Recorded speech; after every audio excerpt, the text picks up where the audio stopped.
مولانا ابی القاسم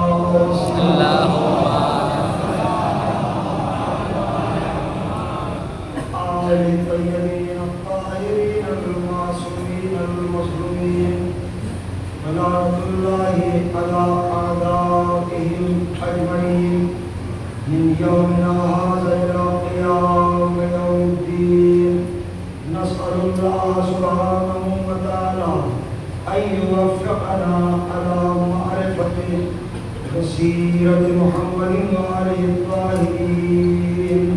أما بعد فقد قال الله سبحانه وتعالى وقوله الحق بسم الله الرحمن الرحيم اهدنا الصراط المستقيم.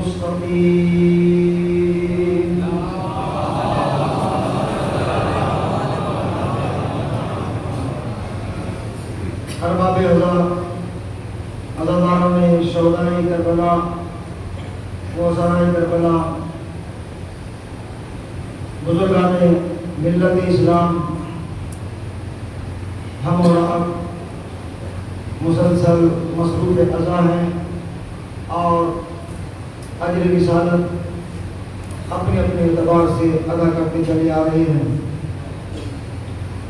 میں نے عرض کیا تھا کہ جتنی بھی عبادات ہے اللہ نے کسی عبادت کو اجر رسالت نہیں کہا. اجر رسالت صرف محبت اہل بیت کو کہتے ہیں. ولایت معصومین کا نام اجر رسالت ہے. اگر ولایت ہے تو سجدہ قبول، اگر ولایت ہے تو طواف خانہ کعبہ قبول، اگر ولایت ہے تو ساری عبادتیں قبول. گویا کہ تمام عبادتوں کی قبولیت کا دار و مدار ولایت اہل بیت پر ہے، محبت اہل بیت پر ہے. معصوم نے فرمایا جس کے دل میں ہماری محبت ہوتی ہے، ہماری ولایت ہوتی ہے، وہ سخت دل نہیں ہوتا، وہ ظالم نہیں ہوتا، وہ رحم دل ہوتا ہے. اب جہاں جہاں پر بھی جس راستے پر ظلم کرنے والا مل جائے تو سمجھ لینا کہ اس کا تعلق یزید بھی ہے. اگر کوئی رحم دل، رحم کرنے والا، اظہار محبت کرنے والا مل جائے تو سمجھ لینا اس کا سلسلہ کربلا سے ہے. یہ کوئی حسینی ہے. آج سنڈے ہے نا، تو آج تو میں چاہتا ہوں کہ ہو سکتا ہے کہ 5 منٹ 10 بج کر کچھ منٹ پر میری گفتگو ہو. کوشش تو یہی کروں گا کہ جلدی جلدی میں سمیٹنے کی کوشش کروں گا. میں دیکھ رہا ہوں آپ صبح کو اپنے آرام کو ترک کر کے اپنے وطن سے آتے ہیں، اپنے گھروں سے آتے ہیں. اب چونکہ کلکتہ کی سرزمین پر بہت سے مقامات دور دراز پر ہیں جو مجھے علم ہے، اور آپ بہت تیزی کے ساتھ، جذبہ اثر کے ساتھ فرش عزائے حسین پر آتے ہیں. کیوں؟ اس لیے کہ معلوم ہے کہ ہم اس قصر میں جا رہے ہیں کہ جہاں پر علم عرفانی بھی ہمیں ملتا ہے، رزق روحانی بھی ملتا ہے، اور تبرک کے شکل میں رزق جسمانی بھی ملتا ہے. تو یہاں سے کبھی کوئی خالی ہاتھ نہیں پلٹا ہے. بس عقیدہ مضبوط ہو. عقیدہ جتنا مضبوط ہوگا عمل بھی ہمارا اتنا ہی مضبوط ہوگا. جب ہمارے بعد 14 کی محبتوں کے چراغ دل میں روشن ہے تو پھر ہم بھٹک کیسے سکتے ہیں؟ صراط مستقیم سے کیسے ہٹ سکتے ہیں؟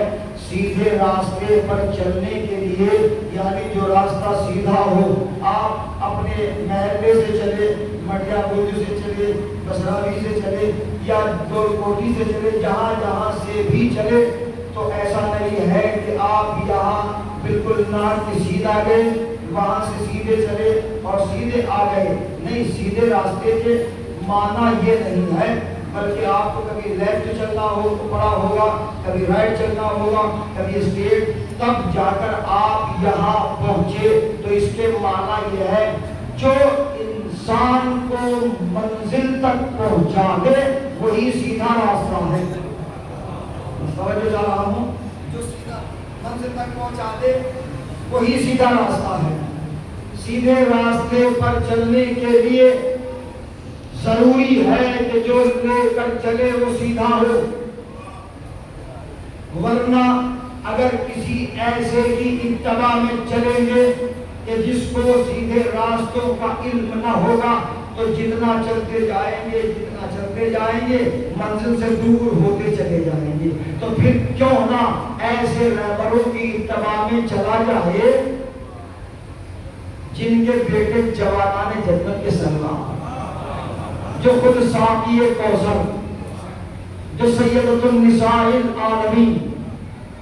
میں اس وقت تمہید میں نہ جاتے ہوئے، کیونکہ میں دیکھ رہا ہوں کچھ ازادار تھوڑے سے باقی ہیں جو تبرک نوش فرما رہے ہیں، اور امید کرتا ہوں کہ وہ بھی فرش ادائے حسین پر انشاءاللہ جلد آ جائیں گے، لیکن میری آواز وہاں تک پہنچ رہی ہے۔ بس ایک بات پر میں آپ کی توجہ چاہتا ہوں، کوشش کروں گا، کیونکہ یہ تاریخی مجالس ہیں، یہ تاریخی اشرا ہے، اور ہر مقام پر اس وقت پوری دنیا میں بات اہم عرض کرنا چاہتا ہوں کہ حضور پوری دنیا میں کوئی خطہ، کوئی زمین، کوئی علاقہ ایسا نہیں ہے کہ جو نام حسین سے روشن نہ ہو رہا ہو۔ کہیں پر مجلس ہے، کہیں پر جلوس ہے، پوری دنیا کی میں بات کر رہا ہوں کہ ہر جگہ پر ایک چائنا کا فلاسفر کہتا ہے کہ میں نے ریسرچ کی ہے کہ سب سے زیادہ نام اس وقت اس دور حاضر میں زبانوں پر کس کا ہے؟ وہ کہتا ہے کہ جب میں نے ریسرچ کی تو میں اس نتیجے پر پہنچا کہ سب سے زیادہ نام زبانوں پر بعد خدا و رسول و علی صرف حسین کا نام ہے۔ ایک نعرہ صلوات پڑھے اور محمد رہا۔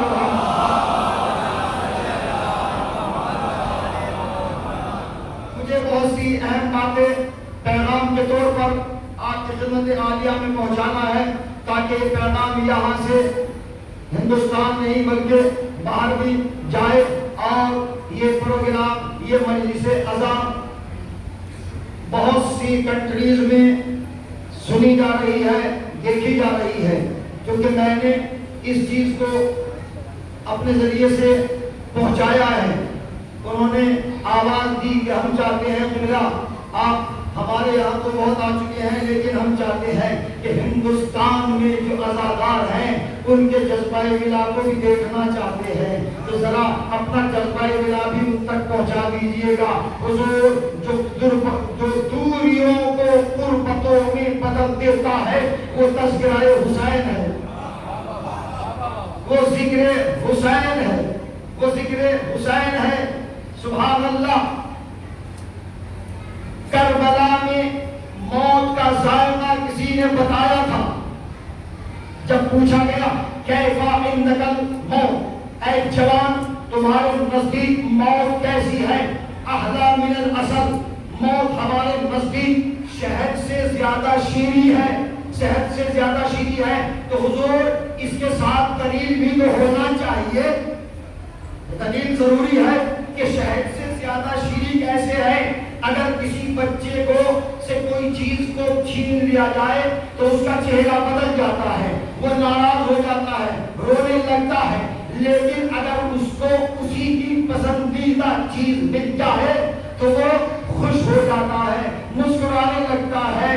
تو حضور ایک نے دعویٰ کیا تھا نوجوانی کی شکل میں کہ موت ہم سے قریب ہے، موت ہمارے نزدیک شہد سے زیادہ شیریں ہے، اور ایک بچے نے تیر حرمت کھانے کے بعد مسکرا کر موت کی حقیقت کو بتایا، موت کی حقیقت کو بتایا۔ آئیے یہ ایام ازاں میں گزارش کرتا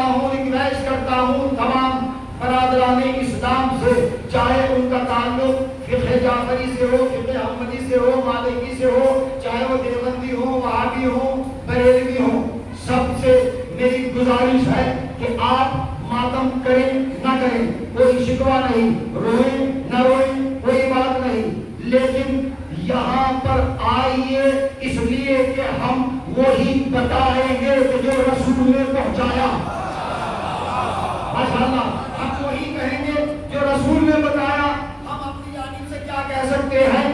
اس لیے کہ رسول فخر موجودات ہے، رسول فخر انبیاء ہے، رسول سب سے افضل و اعلیٰ ہے۔ دنیا کہتی ہے کہ تم بڑھا دیتے ہو حضور پاک سے، نہیں، ہم کیا بڑھا سکتے ہیں؟ جسے رسول خود اپنے کاندھوں پر اٹھائے۔ نعرہ حیدری۔ اب دیکھیں جو کہ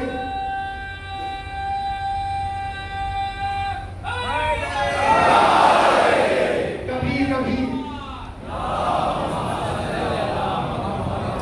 دیکھیں کبھی کبھی میں خود تلسی میرا میں آ کر نعرہ لگا دیتا ہوں تو آپ کا حصہ میرے حصے میں بھی آ جاتا ہے، اس لیے کہ یہ نعرہ دلوں کو تازگی دیتا ہے، یہ نعرہ شجاعت پیدا کرتا ہے۔ کسی میرے بھائی اہل سنت نے کل مجھ سے کہا تھا حضور جب آپ بیان کر رہے تھے تو میرے جسم کے رونگٹے کھڑے ہوئے تھے، کیوں؟ اس لیے کہ میرے اندر ایک جوش پیدا ہو رہا تھا اور دل چاہ رہا تھا کہ منبر پہ آ کر آپ کو گلے لگا لوں۔ تو ہم کہنا چاہتے ہیں کہ آئیے، اگر آپ کے دلوں میں ملائے اہل بیت ہے تو ہم آپ کو گلے سے نہیں دل سے لگائیں گے۔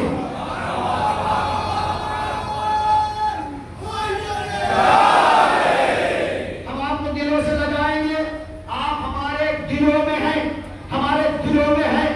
بس جس کے دل میں ولائے علی ہے وہ ہمارا ہے،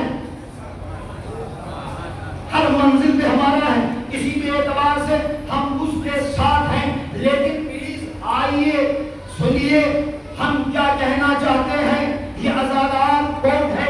آج پوری دنیا نے سمجھ لیا، پوری دنیا نے سمجھ لیا کہ سب سے زیادہ شرافت، سب سے زیادہ عزت، سب سے زیادہ شوکت، سب سے زیادہ علم، سب سے زیادہ ایجوکیشن، سب سے زیادہ ادب، سب سے زیادہ ہمدردی، محبت، شان کی جہاں پر پائی جائے گی وہ حسینیوں کا علاقہ ہے، وہ حسینیوں کا علاقہ ہے، وہ حسینی ہے۔ حضور میں نے کسی گاڑی کی پیشانی پہ لکھا دیکھا یا حسین، یا حسین، بتانے کی ضرورت نہیں ہے، دیکھنے والا سمجھ جائے گا کہ یہ کوئی حسین والا ہے۔ نتیجے پر پہنچا دوں، اگر آپ کو احساس گرمی ہے تو بس تھوڑی دیر کے لیے اپنے تصورات کو غنیر میں پہنچا دیجئے تو یہ احساس گرمی ختم ہو جائے گا۔ آپ نے گاڑی پر لکھا یا حسین یا علی، کوئی بھی فرقہ ہو سمجھ جائے گا کہ یہ علی والا ہے۔ آپ نوحہ پڑھتے ہوئے، قصیدہ پڑھتے ہوئے کسی راستے سے گزر گئے، بتانے کی ضرورت نہیں ہے۔ 72 فرقے اس بات پر متفق ہے کہ یہ جو نوحہ پڑھتے ہوئے جا رہا ہے یہ کوئی علی والا ہے۔ میں کیا کہہ رہا ہوں؟ کوئی حسین والا ہے، کوئی حسین والا ہے، بتانے کی ضرورت نہیں ہے۔ مولا آپ کو سلامت رکھے اور میری بات پہنچ جائے۔ آپ نے گاڑی پہ لکھا یا حسین یا علی، سمجھ جائے گا مکان علی والے کا ہے، دکان علی والے کی ہے، گاڑی علی والے کی ہے۔ آپ نے قرآن کو اٹھایا، اس کے خالی ورق پر لکھا یا علی مدد یا حسین۔ اب اگر کوئی کسی بھی فرقے والا آئے، قرآن کو اٹھائے، اس کے خالی ورق پر دیکھے یا حسین، میں کیا کہہ رہا ہوں، یا علی، سمجھ جائے گا یہ قرآن علی والے کا ہے، یہ قرآن حسین والے کا ہے۔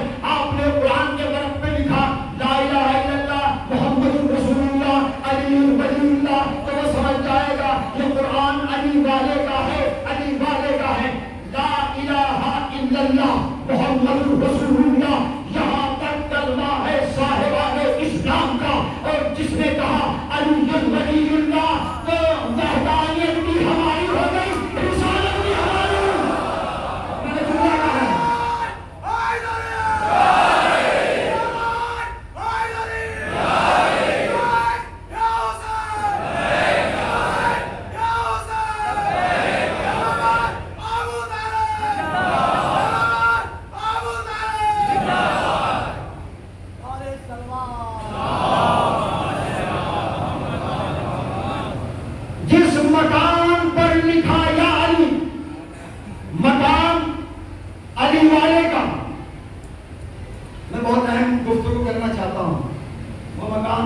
والے کا ہے۔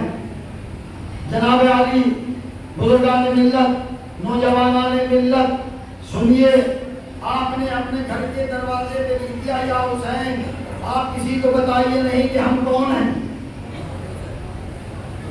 سب دیکھ کر سمجھ جائیں گے کسی بھی مذہب سے ہو کہ یہ مکان علی والوں کا ہے، یہ مکان حسین والوں کا ہے۔ کیا کہنا؟ مشکاۃ شریف حوالہ میں دے رہا ہوں، کتاب میرے پاس موجود ہے۔ لما اردت الی السماء، پیغمبر نے فرمایا، پیغمبر خدا ارشاد فرماتے ہیں، لما اردت الی السماء ووقفت عند باب الجنہ رأیت علی باب الجنہ مکتوبا اسم علی ابن ابی طالب ورأیت علی باب الجنہ جلسا انما دققتها خرج منہ صوت علی، صوت علی۔ میں جب معراج کا سفر کرتے کرتے، تھوڑا سا میں دعوت چاہتا ہوں آپ سے، معراج کا سفر کرتے کرتے، بھائی زبان معراج مہدی کی ہے، فضائل ظاہر معراج کے ہیں۔ میں معراج کا سفر کرتے کرتے جنت کے دروازے پر پہنچا، جس مکان پر علی کا نام لکھا ہو وہ مکان علی والے کا، جس گاڑی پر یا حسین یا علی لکھے وہ گاڑی علی والے کی، وہ کار علی والے کی۔ نبی نے کہا جب میں سفر کرتے کرتے جنت کے دروازے پر پہنچا تو میں نے جنت کے دروازے پر ایک بیل دیکھی، ایک گھنٹی دیکھی، ذمہ داری سے بولا، ایک گھنٹی دیکھی۔ جیسے ہی میں نے اس گھنٹی کو دبایا تو اس گھنٹی سے علی علی کی آواز نکل رہی تھی۔ ماشاءاللہ ماشاءاللہ، آپ نے میرے دل کو بڑھایا، میرے لہو کو بڑھایا، اس سے آواز علی علی کی نکل رہی تھی۔ سنیے، وَرَأَيْتُ عَلَى بَابِ الْجَنَّةِ مَكْتُوبًا اسْمُ عَلِيِّ بْنِ أَبِي طَالِبٍ، اور میں نے جنت کے دروازے پر اپنے بھائی علی کا نام لکھا ہوا دیکھا، علی کا نام لکھا ہوا دیکھا۔ اب جس سے علی کی آواز اور علی کا نام برداشت نہ ہوتا ہو تو اس کے لیے جہنم کا دروازہ کھلا ہے۔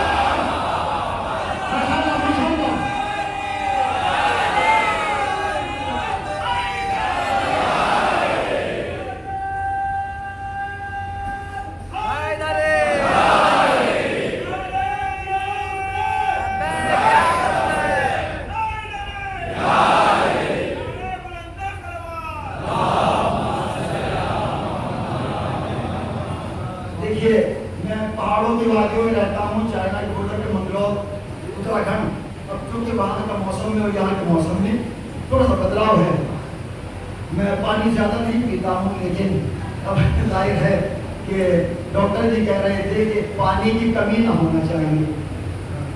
بہرحال معذرت چاہتا ہوں، میں درمیان میں پانی پی لیتا ہوں، مجھے بھی اچھا فیل نہیں ہوتا، لیکن تھوڑا سا مجبوری ہو جاتی ہے۔ آئیے، مکان کے دروازے، جنت کے دروازے پر یا علی، جنت علی کی، جب جنت علی کی ہے تو پھر علی والوں کی جنت، یہ تو نتیجہ ہے علی والوں کی جنت۔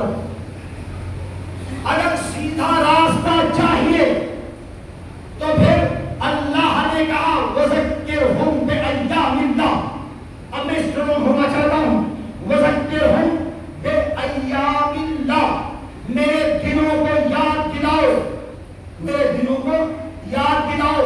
إِنَّ فِي ذَلِكَ لَآيَاتٍ لِكُلِّ صَبَّارٍ شَكُورٍ، اس لیے کہ ان دنوں میں ہماری نشانیاں ہیں ان لوگوں کے لیے کہ جو مصیبتوں پر صبر کرتے ہیں، حصول نعمت پر شکر کرتے ہیں۔ خدا کی نشانیاں، اللہ کی نشانیاں ان کے لیے ہے کہ جو با ایمان ہیں، جو صبر بھی کرتے ہیں، شکر بھی کرتے ہیں اور اللہ کے دنوں کو یاد بھی دلاتے ہیں۔ سال میں سب اللہ کے دن، سال میں سب اللہ کے دن ہیں، لیکن اللہ نے کیوں کہا میرے دنوں کو یاد دلاؤ؟ اس کے معنی یہ ہے کہ کچھ خاص دن ہیں کہ جن دنوں کو اللہ نے اپنی طرف منسوب کیا، کہا کہ تم کو مناؤ، یہ میرے دن ہیں، تو میں اپنی نشانیاں تمہارے حوالے کر دوں گا۔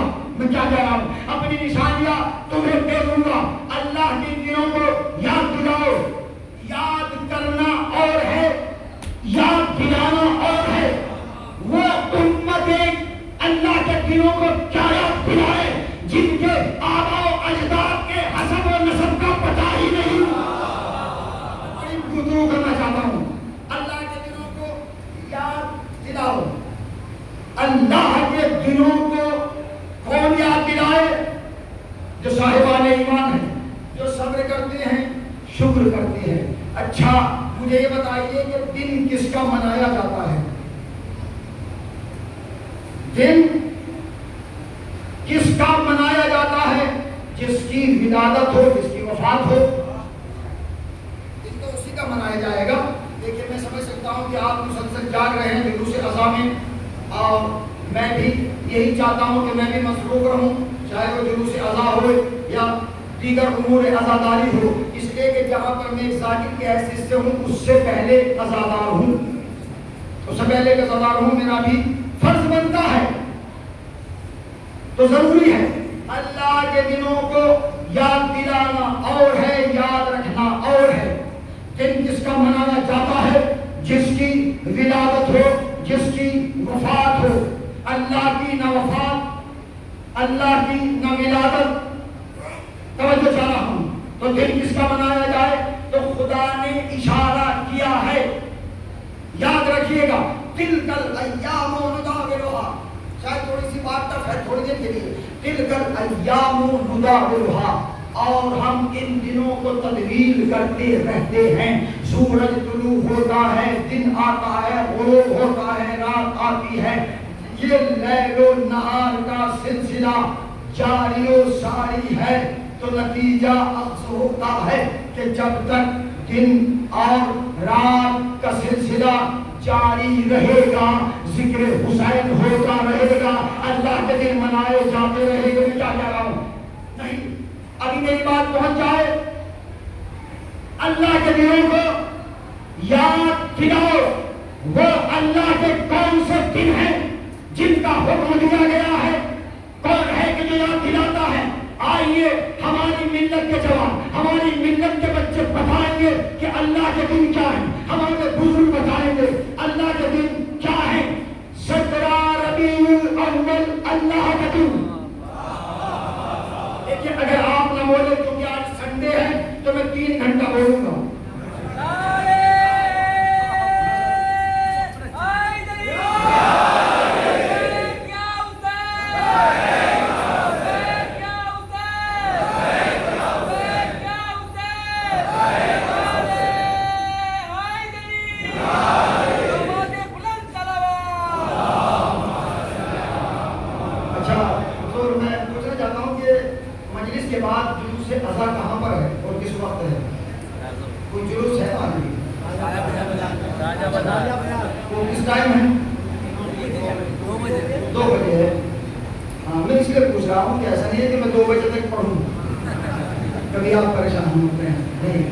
میں چاہتا ہوں کہ میں بھی تمام جلوس میں شرکت کروں، اور انشاءاللہ چاہتا ہوں کہ جو بھی پیغام میرے پاس ہے وہ پہنچاؤں، چاہے منہوں کی شکل میں ہو یا پیغام اعتبار کی کوشش کروں گا انشاءاللہ۔ اگر میری آواز سلامت رہی تو میں پورے جلوس بھی کور کر سکتا ہوں۔ کیوں؟ اس لیے کہ جذبہ ملا جو ہے، اگر آپ کے دلوں میں جذبہ ملا ہے تو جسموں کی تھکاوٹ کیا ہے؟ جسموں کی تھکاوٹ کیا ہے؟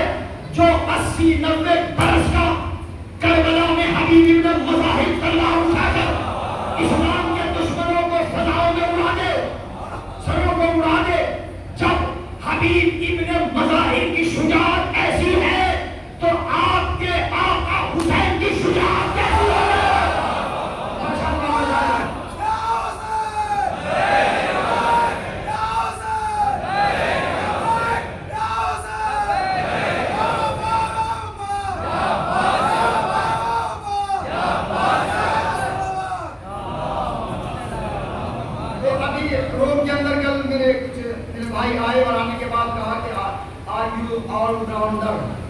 بھائی ہماری خوش نصیبی ہے کہ ہمیں ایک ایسے مولانا مل گئے جو آل راؤنڈر ہے، نوحے بھی پڑھتے ہیں، مرثیہ بھی پڑھتے ہیں، سوز بھی پڑھتے ہیں، ماتم بھی کرتے ہیں، علمدار بھی ہے. کیوں؟ اس میں یہ کوئی کمال کی بات تھوڑی ہے، اس لیے کہ عزاداری تو ہماری جدی ہے، آپ سب کی جدی عزاداری ہے. آپ سب کو مرثیہ خان بھی ہونا چاہیے، نوحہ خان بھی ہونا چاہیے. میں کیا کہہ رہا ہوں؟ فرش عزا بھی چاہیے، ماتم بھی کیجیے. آپ نہ کریں گے تو کون کرے گا؟ جو یہاں ماتم کریں گے ان کا استقبال جنت میں ہوگا، اور جو یہاں ماتم سے گریزاں رہیں گے ان کے لیے جنت کے دروازے بند کر دیے جائیں گے. تمہارے لیے راستہ دوسرا ہے. کیوں؟ میں ذمہ داری سے کہہ رہا ہوں، میں ذمہ داری سے کہہ رہا ہوں. آئیے سلامت رہیں میرے بھائیوں، نوجوانوں، اللہ کے دنوں کو یاد دلاؤ. 17 ربیع الاول، تھوڑا سا بولے، اللہ کا دن. 17 ربیع الاول اللہ کا دن. 15 جمادی الاول اللہ کا دن. 3 جمادی الثانی. میں تاریخوں کو سمیٹ رہا ہوں. 3 جمادی الثانی اللہ کا دن. جو سونا چاہتا ہے سو جائے. میرا دل چاہتا ہے کہ ان سوتی ہوئی آنکھوں کو دیکھوں، اس لیے کہ ذکر اہل بیت سن کر جسے نیند آ جائے وہی تو خوش نصیب ہے. سلامت رہے. 3 جمادی الثانی اللہ کا دن. 3 جمادی الثانی اللہ کا دن. 1 رجب اللہ کا دن. 1 رجب اللہ کا دن. 5 رجب اللہ کا دن. 7 رجب اللہ کا دن. 8 رجب اللہ کا دن. 11 رجب اللہ کا دن. بولیں گے 13 رجب. ابھی ہر فرد نہیں بولی. 13 رجب زندہ باد. مجھے آپ کی سماعتوں پر فخر ہے. 13 رجب اللہ کا دن. 13 رجب اللہ کا دن. 28 رجب اللہ کا دن. 28 رجب میں انتظام. 28 رجب اللہ کا دن. 1 شعبان اللہ کا دن. 3 شعبان اللہ کا دن. 3 شعبان اللہ کا دن. 4 شعبان اللہ کا دن. 6 شعبان اللہ کا دن. 15 شعبان اللہ کا دن. سبحان اللہ. 15 رمضان. پڑھا لکھا مجمع ہے. 15 رمضان اللہ کا دن. 19 رمضان اللہ کا دن. 21 رمضان اللہ کا دن. 28 27 رمضان اللہ کا دن. یوم عید الفطر اللہ کا دن.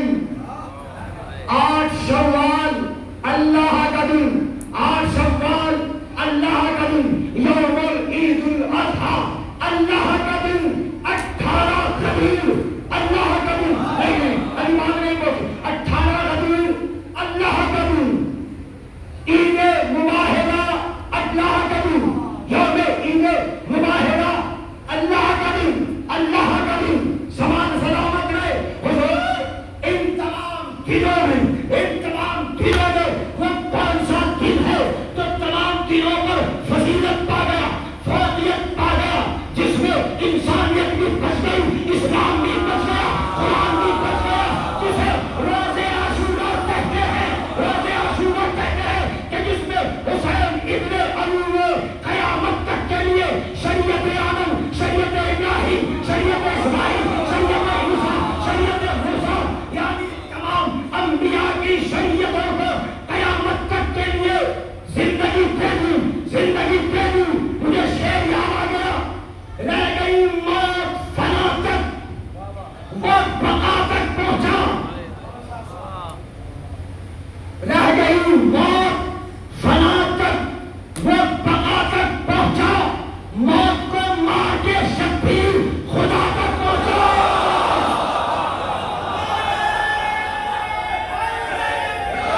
سلامت رہیں.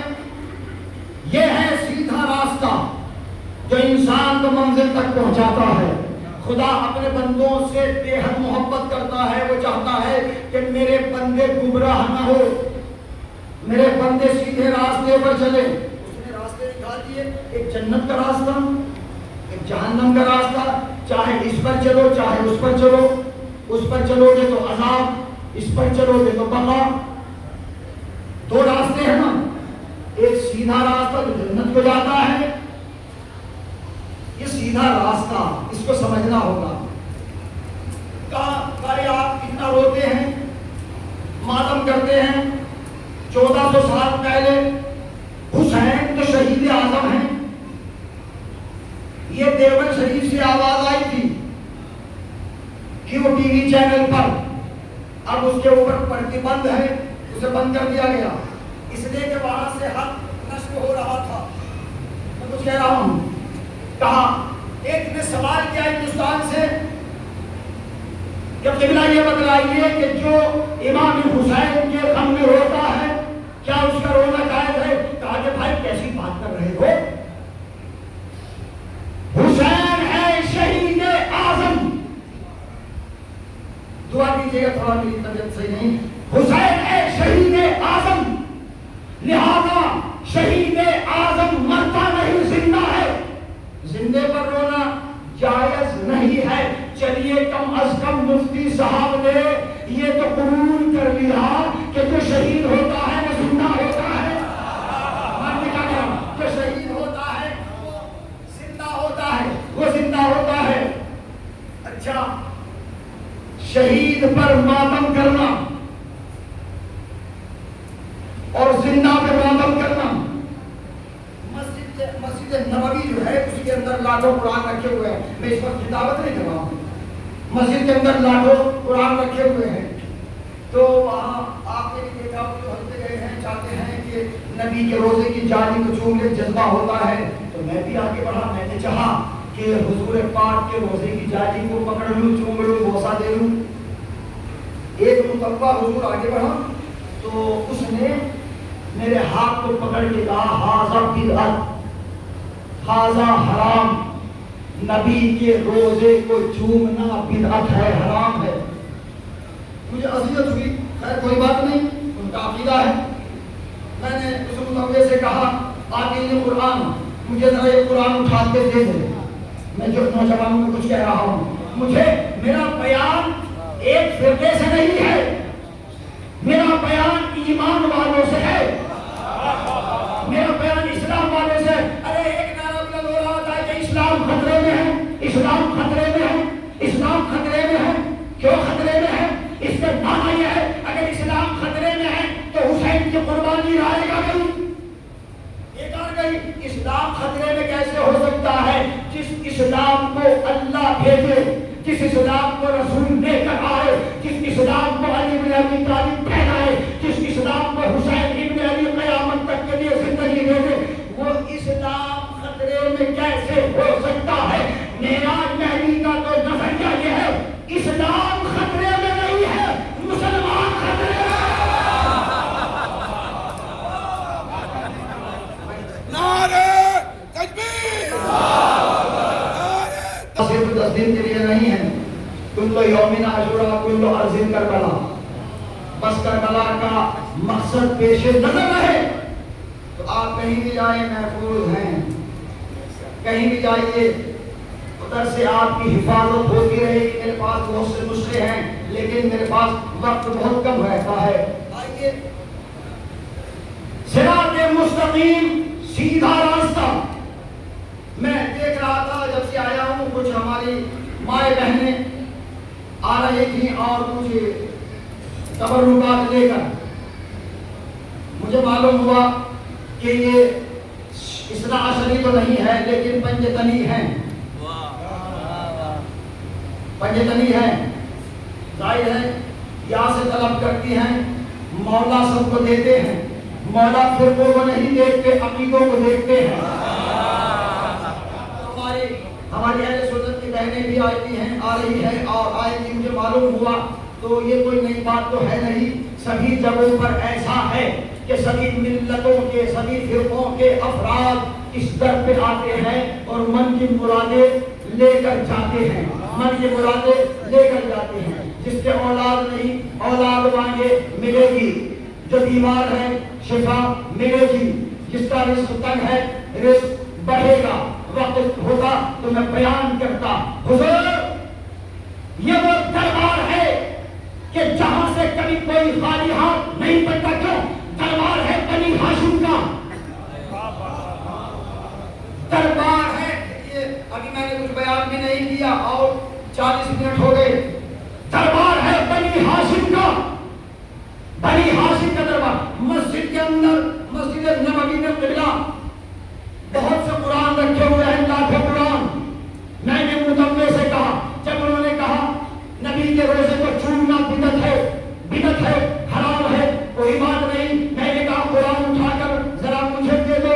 متوے نے جیسے قرآن اٹھایا، اٹھا کر اسے بوسہ دینا چاہا، میں نے قرآن پہ ہاتھ رکھ کے کہا ہذا بدعت، ہذا حرام۔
آپ کالا لباس کیوں پہن رہے ہیں یہ بتائیے؟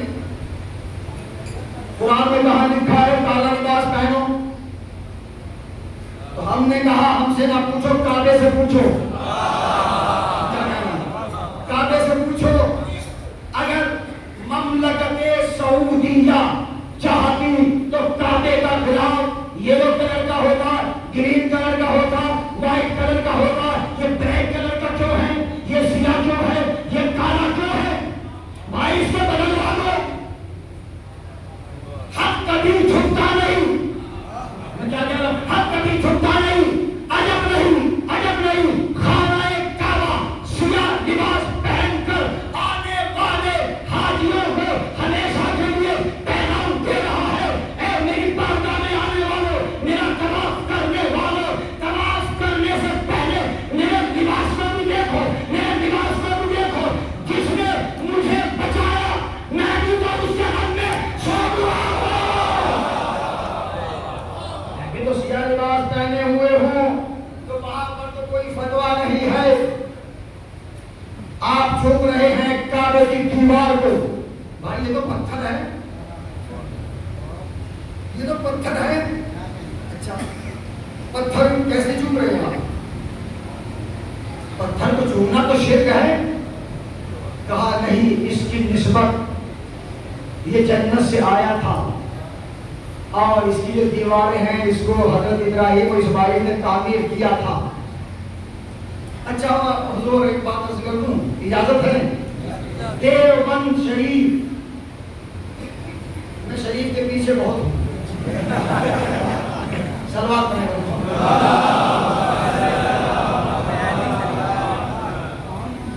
وہاں پر کچھ سال پہلے کعبے کے امام آئے تھے۔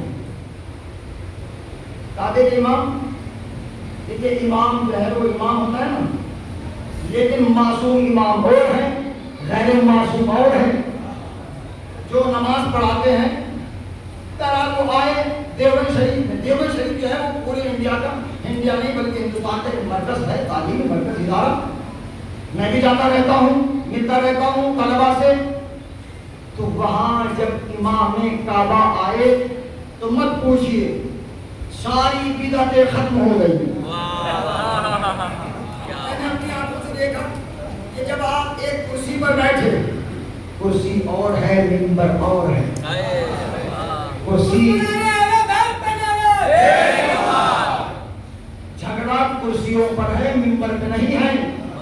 تو بہرحال وہ ایک بلندی کرسی پر بیٹھے تو کچھ اللہ والے ہمارے بڑے بھائی، ہم سے تو بڑے ہیں نا، ہم تعظیم کرتے، تو میں نے خود دیکھا کہ اس کرسی کے جو پائے تھے اس کو ہاتھ لگا رہے تھے، چوم رہے تھے، ہاتھ لگا رہے تھے، چوم رہے تھے۔ اللہ اکبر، یہ ہے شریعت۔ اس کے بعد وہ اپنی گاڑی میں بیٹھے، جب گاڑی چلنے لگی تمام لیڈیز، جینٹس، عورتیں، خواتین، مرد و زن اس گاڑی کو ہاتھ لگا لگا کر چوم رہے تھے۔ آپ بہت خاموش ہے نا، سوچ رہے کہ کیا ہوگا؟ اس خاموشی کے اندر ایک طوفان بھی ہے۔ وہ گاڑی کو چوم رہے، بوسہ دے رہے تھے، تو میں نے ایک ساتھ کہا کہ بھائی معذرت بڑھاتی ہے، کیا کر رہے ہو؟ ارے بھائی امام کعبہ ہے اس گاڑی کے اندر۔ میں نے کہا اس کو جا کر چوم لو، کہا کہ ہم وہاں پہنچ نہیں سکتے، لہٰذا گاڑی میں امام کعبہ ہے، اس کی تعظیم نسبت کو لیتے ہوئے ہم اس گاڑی کو چوم رہے ہیں، تصور کرتے ہوئے کہ یہ امام کعبہ، یہ امام کعبہ، تعظیم واجب ہے، تعظیم واجب ہے۔ اب تو بات سمجھ میں آ گئی، اگر کوئی خیر باز ہو، کعبے کا امام ہی کیوں نہ ہو، کسی گاڑی میں بیٹھ جائے، اس کا چومنا تو بدعت نہیں ہے، بدعت نہیں ہے۔ جس نے کعبے کی حرمت کو بچایا اس کے گھوڑے کو چومنا، اس کے کعبے کو چومنا، اس کے قدم کو چومنا بدعت ہے۔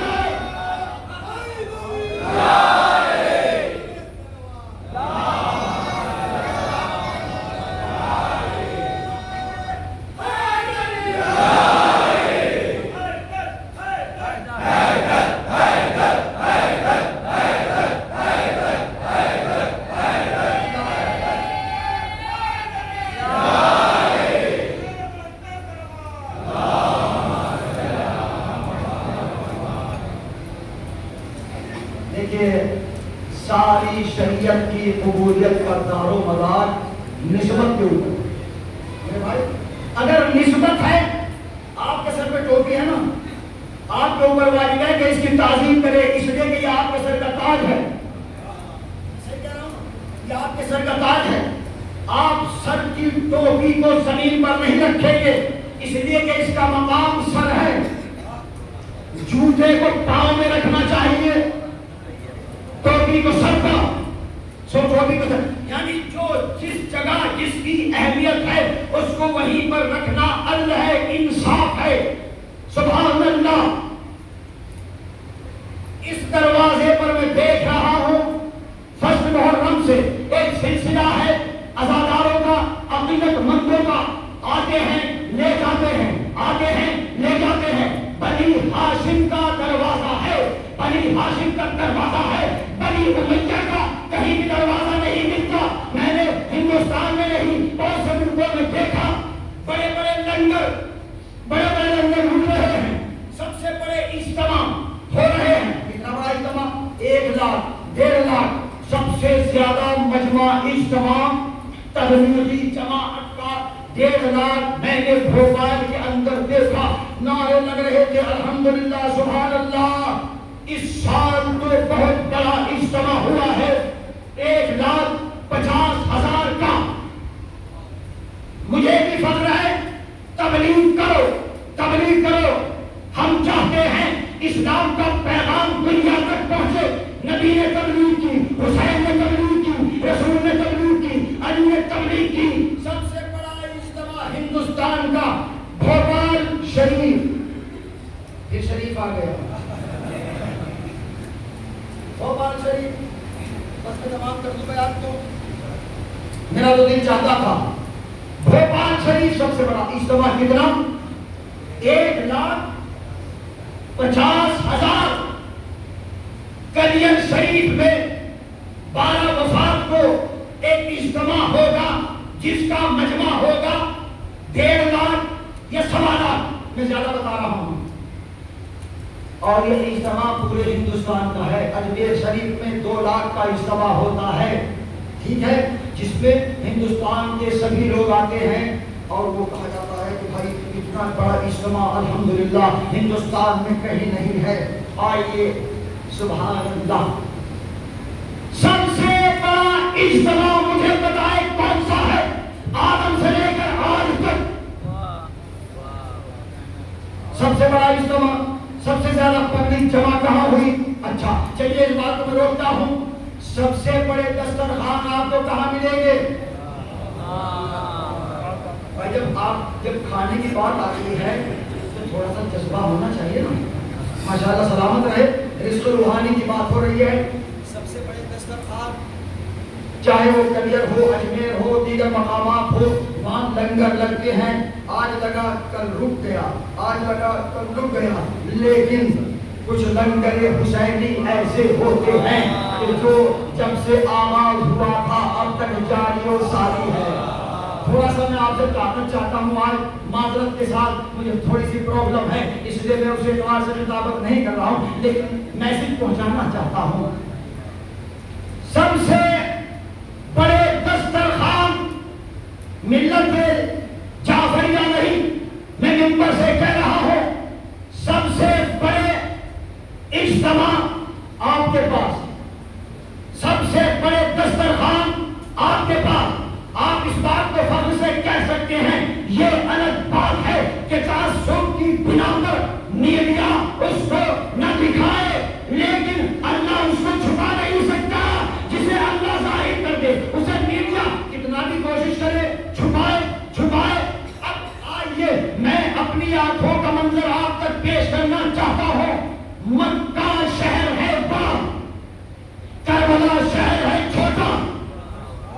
آپ بول جائیں گے کربلا شہر چھوٹا ہے نا، کربلا سٹی چھوٹی ہے، مکہ شہر بڑا ہے. میں جانتا ہوں ہر سال 35 لاکھ عازمین حج جاتے ہیں مکے کی زمین پر. اگر مملکت سعودیہ 4-5 لاکھ حاجیوں کا اضافہ کر دے، ویزا ایشو کر دے تو پرابلم آ جائے گی. ہمارے پاس ہوٹلوں میں جگہ نہیں ہے، ہمارے پاس اتنا کھانا نہیں ہے، ہمارے پاس اتنا پانی نہیں ہے. سلام کرو حسین کو. نہیں تھوڑا سا جان جائے تاکہ منزل معراج تک پہنچ جائے. سلام کرو حسین کو. 35 لاکھ کا مجمع ہوتا ہے حج کے موقع پر، حج کے موقع پر. اور یہ اول پوری دنیا سے حجاج عازمین حج جاتے ہیں، تب جا کر یہ 35 لاکھ کا مجمع جمع ہوتا ہے. وہ کون سا مجمع ہے کہ جہاں پر 30 لاکھ نہیں، 90 لاکھ نہیں، 1 کروڑ نہیں، 3 سال پہلے کربلا کی زمین پر 3 کروڑ 23 لاکھ 400 زائرین امام حسین موجود تھے.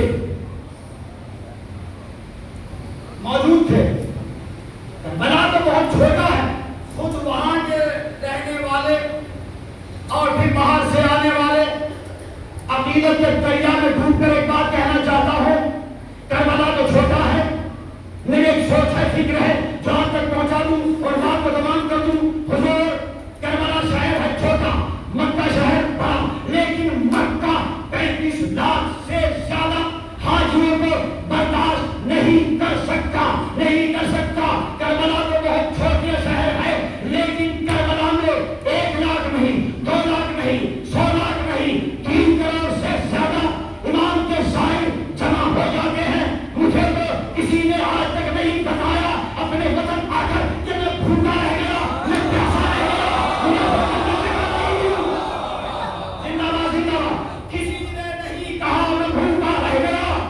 میں فکرہ دینا چاہتا ہوں، چاہے سبحان اللہ کہیں، چاہے ہاتھوں کو بلند کریں، بات سچی ہے، حقیقت ہے. حضور ایک دسترخوان، میں سوچ رہا تھا، میں ایک فکر حضور آپ تک پہنچانا چاہتا ہوں. نوجوانوں، یہ کربلا میں اتنا بڑا مجمع سمٹ کر کیسے آ گیا؟ تعجب کی بات ہے، لیکن تعجب کیسا؟ میں نے سوچا میرے مولا علی کے بہت سے القاب، نفس اللہ، ید اللہ، اللہ